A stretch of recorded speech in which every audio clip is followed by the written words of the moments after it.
Hey guys, Sean here from Srkcycles. Also tank straps. I'm going to show you real quick how to tie down your Harley Davidson.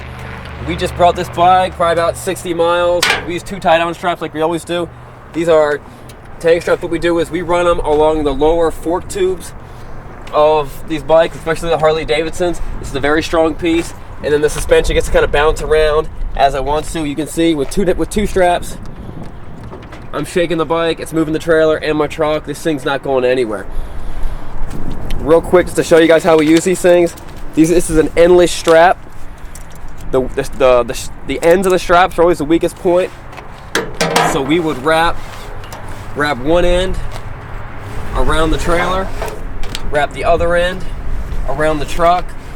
Nothing is actually touching the strap. It's instead of using soft straps, this is the soft enough strap that's not going to scratch the paint, but it's not touching any paint. And then you wrap it through. You wrap it through the strap, tie strap like you normally would.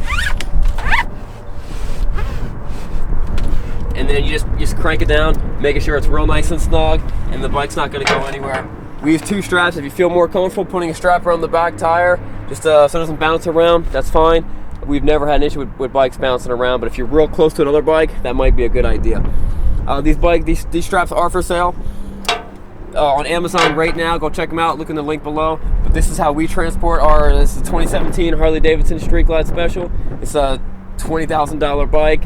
We use 2 straps because we've done this a million times, and this is the most efficient way and the most sturdy way to transport your motorcycles. Guys, we'll see you guys later.